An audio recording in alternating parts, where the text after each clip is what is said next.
देखो आम जवाहर बंचा संघर्ष समिति तरफ आज सांबादिक सम्मेलन डाकिचु मु जवाहर बंचा संघर्ष समिति सभापति अच्छी आम गिरीन बाबू अच्छा उपसभापति और चिन्मय षोलंगी अच्छा आम सभ्य आम डाकबार कारण हूँ प्रकृत में जवाहर उपकूल जो अंचल अच्छे जवाहर जो बुझाणा छत्तीसगढ़ सहित रही तार संपर्क में गोटे सम्यक सूचना देवार आम चेष्टा हो अधिकांश लोग जानी ना राजनेता भी जानी ना प्रकृत में जवाहर नदी कौन और जवाहरा नदी कौटी से अधिकांश लोग जानी ना तेणु ये चुक्तिनाम संपर्क आम कहना चाहूँ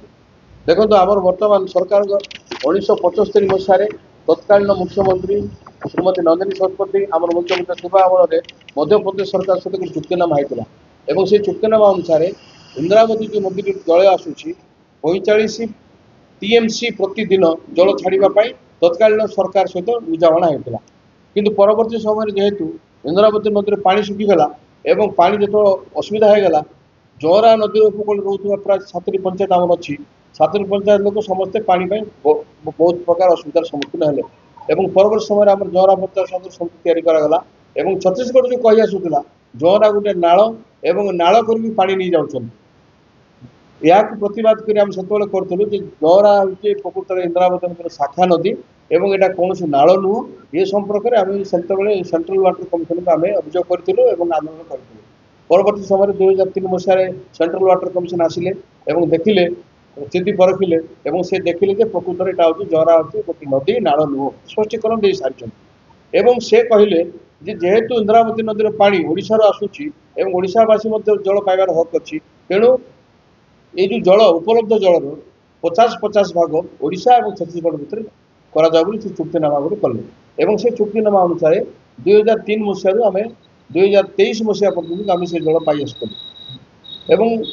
कौन प्रकार असुविधा हो ना कि परवर्ती समय एवं बर्तमान ये वर्ष आम देखिलु जे आमर ये जवाहरा नदी में बर्तमान पुणी थे बाली बस्ता पकईकि छत्तीसगढ़ को पानी देवाई बर्तमान प्रयास आरंभ कर आम जो स्थिति देखिले देखिलु जे सब दुर्भाग्यर कथा हूँ इंदिरावती जो इरिगेशन डिपार्टमेंट रही जरिया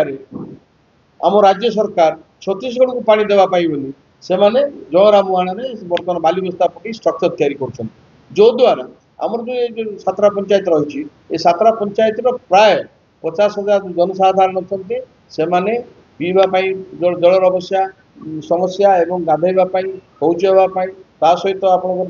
पनीपरिया चाष करने धान फसल चाष करने मका चाष आखु चाष करने पानी आवश्यकता रही लिफ्ट इरिगेशन व्यवस्था से जेहतु अच्छी पानी जो न मिले ताली सब धान बर्तमान मरुड़ी परिस्थिति सृष्टि होगलानी धान सब बर्तमान हलदिया होगलानी से जो मोटर लगी बर्तमान 14 ରୁ 15टा मोटर बर्तमान प्रथम पर्यायर सब पोड़ी जाइए बर्तमान 400 ରୁ ऊर्ध्व मोटर सीटी बर्तमान कम करुच्ची पॉइंट रे राज्य सरकार भी प्रदान कर तेणु ये सब अव्यवस्था को लेकिन आम जो प्रतिवाद कलु प्रतिवाद करने प्रथम करी आम देखिलु जे लोकंर समस्या को बर्तमान राज्य सरकार उपलब्धि करूना तेणु आम अनुरोध करुचु जे नवेदन कर जवाहरा बंचा संघर्ष समिति तरफ राजनैतिक मतभेद छाड़ी समस्ते ओडिशार कृषक मानकर ये जो असुविधा पाए समस्ते ठिया हूँ ये स्वार्थ पर लड़ाई करूँ यहाँ कौन राजनीतिक लड़ाई न करा जाऊ यहाँ हूँ ओडिशार स्वार्थ पर लड़ाई आम समस्ते माटी पर लड़ाई करवा आम कौन पार्टी पर लड़ाई करवा ना तेणु आमर जवाहरा बंचा संघर्ष समिति आमर जो आह्वान अच्छी गत दिन में विजु जनता दल तरफ विरोधी दल नेता नवीन पट्टनायक से गोटे प्रतिनिधि दल पठे आम गत काली चाषी मैंने आड़ी बंध सब भांगी विजु जनता दल कर्मी मैंने भांगी तेणु आगामी दिन में जदि जवाहरा बंचा संघर्ष समिति दाबी को सरकार राज्य सरकार न मानिबे ताल निश्चित भाव में आंदोलन को आहरी तीव्रतर कर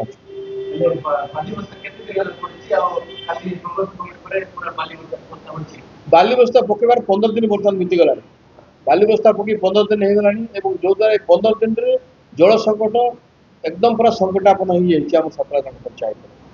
आम मुख्यमंत्री को ट्वीट कर जनईचु मुख्यमंत्री को आम जनईचु